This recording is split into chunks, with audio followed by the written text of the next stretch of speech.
How to Win Friends, Influence People, Principle 1, Part 2. So Lincoln never again, he learned from that experience. He never again found himself criticizing people through writing letters or really through the spoken word or anything. In fact, at one time during the Civil War, while he was President of the United States, he would appoint general after general after general to head up the Union Army with no success. And even his wife said in the White House, she would talk about these men and say, I cannot believe that they're not doing the things that you ask, or they don't do this or that. And Lincoln said, don't criticize them. There, but for the grace of God, go I.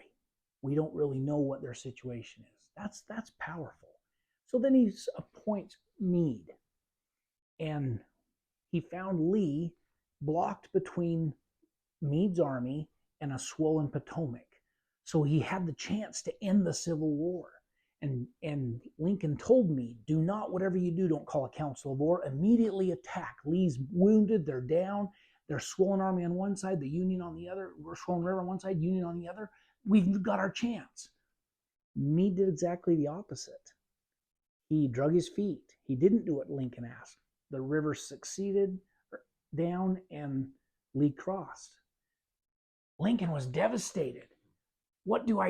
He says, I could have gone down there and whipped him myself. He was so infuriated with Meade that he actually sat down and wrote him this letter.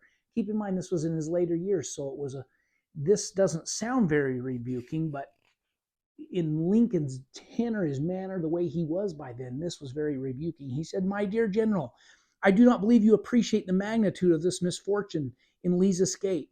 He was within our easy grasp, and to have closed upon him would have, in connection with our other late successes, have ended the war. And then he read several more things that were rebuking. How do you imagine Meade responded? We'll never know. We'll never know, because Lincoln did not send the letter. They found it in his papers after his death. My friends, there is no value in criticizing, condemning, or complaining.